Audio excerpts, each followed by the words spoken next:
Bonjour, je me présente, le Père François Quillet. Nous vivons les uns et les autres plein de moments forts d'expériences dans nos vies, qui sont à la fois des expériences de foi, des expériences d'église, des expériences pastorales même pour ceux d'entre nous qui ont des responsabilités dans l'église.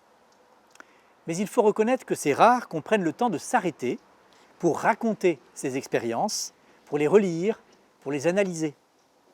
On enchaîne les uns et les autres les activités à la suite et c'est bien dommage souvent de ne pas prendre le temps de s'arrêter. La relecture d'expériences est pourtant essentielle pour que notre vie chrétienne puisse porter tout son fruit. Prendre du recul est nécessaire pour prendre conscience que Dieu était là.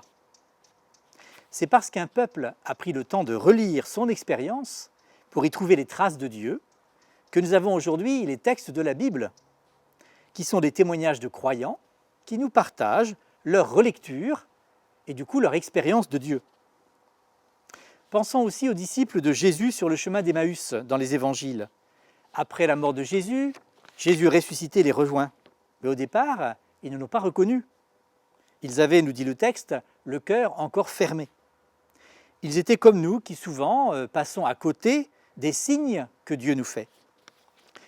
Jésus ressuscité les a alors invités à raconter leur expérience de vie. Et c'est à partir de là qu'ils ont fait un chemin dans leur foi jusqu'à reconnaître le Christ. Le récit nous dit à la fin que leur cœur s'est ouvert, qu'ils l'ont reconnu. Prendre du recul nous permet de repérer aussi ce qui n'était pas bien au point, pour progresser, améliorer ce qui peut l'être. C'est l'expérience que nous offrira cet atelier, qui n'est pas un cours, mais bien un atelier où chacun sera actif.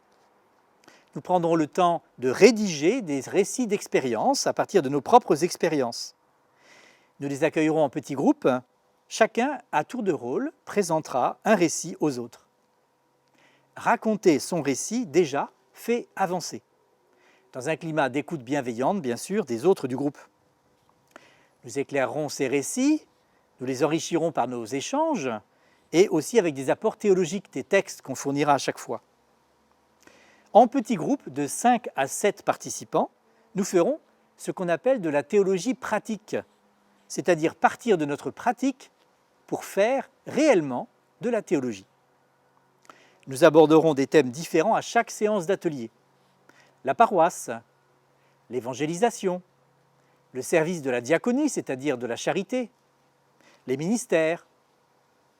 Je vous donne rendez-vous pour ce bel atelier, bien cordialement.